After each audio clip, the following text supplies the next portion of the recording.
بسم الله الرحمن الرحيم. الحمد لله رب العالمين، والصلاة والسلام على أشرف الأنبياء والمرسلين نبينا محمد وعلى آله وصحبه أجمعين، أما بعد. السلام عليكم ورحمة الله وبركاته. معزز سامعین، ہم اپنی زندگی میں پوری کوشش کرتے ہیں کہ تمام قسم کے محرمات اور برے کاموں سے اپنے آپ کو محفوظ رکھیں، لیکن اس کے باوجود بھی ہم کتنی بھی نیکیاں کریں، کتنی بھی اچھے کام کریں، لیکن اس کام کے اندر اگر وہ شرائط نہیں پائے گے جو کسی اعمال کی قبولیت کی لیے ضروری ہیں، تمام نیک اعمال میں ان شرطوں کا فقدان تمام قسم کی نیکیوں کو برباد کر دیتا ہے۔ آج کا یہ درس اعمال کی قبولیت کی شرائط کے بارے میں ہے۔ کسی بھی عمل کی قبولیت کے لیے دو شرطوں کا پایا جانا ضروری ہے۔ اگر ان دونوں میں سے کوئی ایک شرط مفقود نظر آئی تو وہ نیک عمل کتنا بھی اچھا عمل ہو، وہ عمل قابل قبول نہیں ہوگا۔ پہلی چیز ہے اخلاص، اور دوسری شرط ہے متابعت۔ اخلاص و متابعت ایسا موضوع ہے جس کی معرفت حاصل کرنا ہر کس و ناکس کے لیے ضروری ہے۔ اس لیے یہ دونوں شرطیں کسی بھی عمل کی مقبولیت کے لیے لازمی اور ضروری ہیں۔ اخلاص کی ضد اور اپوزٹ ریاکاری ہے، یعنی تمام عبادتوں کو اللہ تعالیٰ کی رضا اور خوشنودی کے لیے کرنا، اور متابعت سے مراد نبی اکرم صلی اللہ علیہ وسلم کی سنت کی پیروی کرنا ہے، اور سنت کی ضد اور اپوزٹ بدعت ہے۔ معزز سامعین، اخلاص کے متعلق اللہ تبارک تعالیٰ کا فرمان ہے، وَمَا أُمِرُوا إِلَّا لِيَعْبُدُوا اللَّهَ مُخْلِصِينَ لَهُ الدِّينَ، سورۃ البینہ آیت نمبر 5۔ اس آیت کا ترجمہ یہ ہے، انہیں اس کے سوا کوئی حکم نہیں دیا گیا کہ صرف اللہ کی عبادت کریں، دین کو اس کے لیے خالص کرتے ہوئے، بلکہ اللہ تبارک تعالیٰ نے نبی اکرم صلی اللہ علیہ وسلم کو اخلاص کا حکم دیا ہے۔ فرمایا، قُلْ إِنِّي أُمِرْتُ أَنْ أَعْبُدَ اللَّهَ مُخْلِصِينَ لَهُ الدِّينَ، سورۃ الزمر آیت نمبر 11۔ اے نبی، آپ کہہ دیجئے کہ حکم دیا گیا ہے اللہ تبارک تعالیٰ کی اس طرح عبادت کروں کہ اسی کے لیے عبادت خالص کر لوں۔ اگر ہمارا عمل اخلاص سے خالی ہے تو ہمارا عمل قبول نہیں ہوگا۔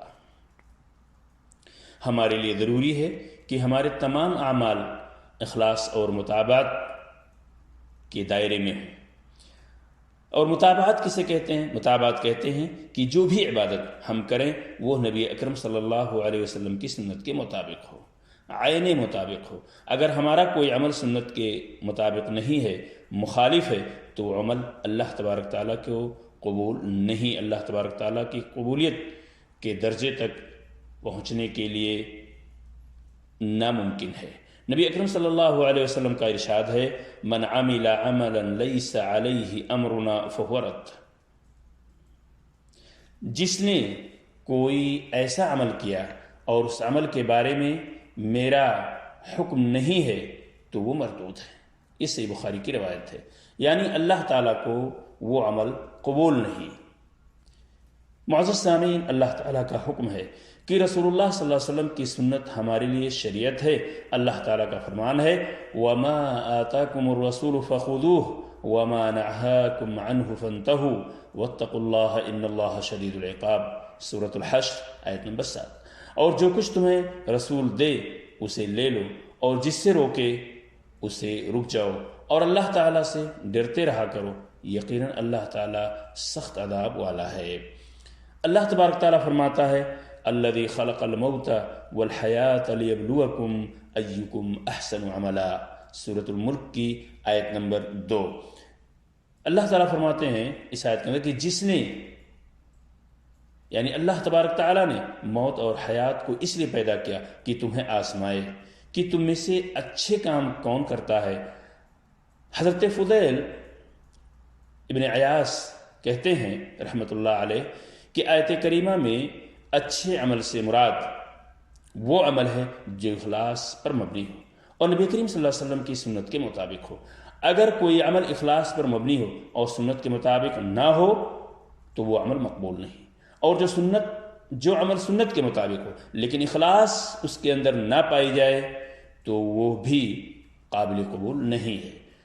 فضیل بن عیاض کی اس قول کی تائید سورۃ الکہف کی اس آیت سے بھی ہوتی ہے جس میں اللہ تعالیٰ نے فرمایا فمن كان يرجو لقاء ربه فليعمل عملا صالحا ولا يشرك بعبادة ربه احدا، سورۃ الکہف آیت نمبر 110۔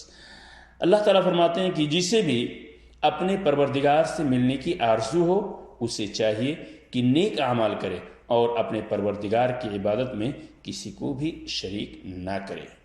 معزز سامعین، تو خلاصہ یہ کہ کسی بھی عمل کی قبولیت کے لیے ان دو شرطوں کا پایا جانا نہایت ضروری ہے۔ وہ دونوں شرطیں، پہلی شرط اخلاص اور دوسری متابعت، اگر یہ دونوں شرطیں کسی عمل کے اندر پائی گئیں یقین جان لیجئے کہ وہ عمل قابل قبول ہوگا۔ لیکن کتنا بھی اچھا عمل ہو اور یہ دونوں شرطیں مفقود ہوں یا دونوں میں سے کوئی ایک شرط پائی جائے اور دوسری نہ پائی جائے تو وہ عمل قابل قبول نہیں ہوگا۔ اللہ تبارک تعالیٰ سے دعا کہ اللہ تعالیٰ ہم سب کو ان دونوں شرطوں کے حدود میں رہتے ہوئے ہمیں یہ توفیق دے کہ ہم نیک اعمال کریں اور اللہ تعالیٰ ہمارے ان اعمال کو قبولیت کے درجے تک پہنچائے۔ آمین۔ السلام علیکم ورحمۃ اللہ وبرکاتہ۔